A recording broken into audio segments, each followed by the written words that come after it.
Labdien! Mūsu šīsdienas tēma ir balss saišu pareize paralīze.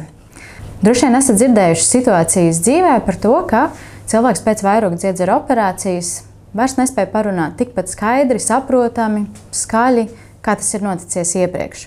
Tas ir tikai viens no iespējamiem iemesliem par to, kā var attīstīties balss saišu kustības ierobežojums. Lai mūsu balss būtu skaista, veselīga, skanīga, lai mēs varētu veikt visas mūsu ikdienas nepieciešamās funkcijas, ir nepieciešama apusēja balss saišu pilnvērtīga kustība un pilnīga to slēgšanās. Mirklī, kad ir traumatizēts, ievainots, aizskarts balss muskuli inervējošais nervs, var parādīties lielāks vai mazāk funkcijas traucējums, kas rezultējās ar nepilnīgu balss saišu slēgšanos.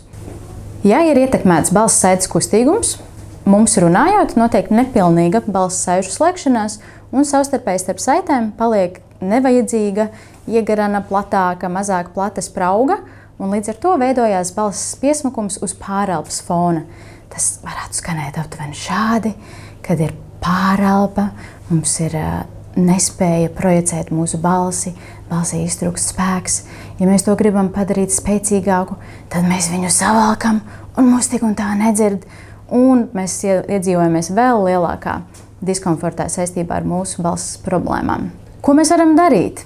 Pirmām kārtām ir jāapmeklē loru speciālists, kurš izvērtēs jūsu balss saišu kustīgumu, un tad jūs varat veikt izmeklējumu, kas ir balsenes elektromiogrāfija. Izmeklējuma laikā jūsu balsenes muskulītī tiek ievadīta pavisam neliela adatiņa, kas jums pašiem varētu raisīt nelielu diskomfortu kaklā, nelielu krekšķināšanās sajūtu, un mēs varētu iegūt informāciju par šī muskuļu funkcionālo stāvokli. Kāpēc mums tas ir nepieciešams? Atkarībā no tā, kādu informāciju mēs iegūsim, mēs varēsim izteikt prognozi par to, vai šis muskulis atsāks savu darbību saistībā ar to, ka nerviem piemīt reģenerācijas procesi, vai mēs jau diezgan agrīni varam pateikt, kad izskatās, ka šis muskulis savu agrīno funkciju nekādīgi nespēs iegūt. Atkarībā no izvirzītās prognozes mēs varam piedāvāt dažādus ārstēšanas veidus, lai varētu uzlabot balss skanīgumu. Viens no ārstēšanas veidiem, ko mēs rekomendējam, ir audiologopēdiskās nodarbības. Nodarbību laikā speciālists jums ierādīs dažādus vingrinājumus, kā spēcināt balsi, kā tapt sadzirdētam un kā visu balsi balstīt uz pareizas elpas balsta, kas mums nāk nevis no krūšu kurvja, bet gan no diafragmas. Vai kā papildus risinājums ir balss saišu medializācija. Procesa vārds ir saistīts ar to, ka balss saite tiek pabīdīta mākslīgi uz vidu. Jūs varat iedomāties, ka kosmetoloģijā tiek pielietoti dažādi veidi filleri, tātad paplašinot apjomu, piemēram, lūpām.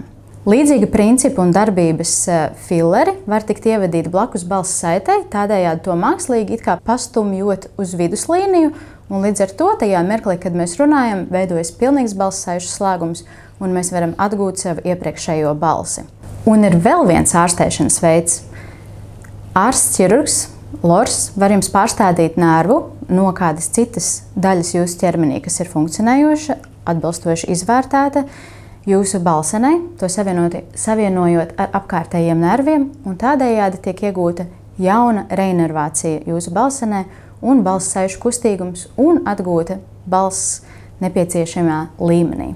Atkārtots balsenes elektromiogrāfijas izmeklējums ir indicēts, lai saprastu, kas ir noticis laika gaitā.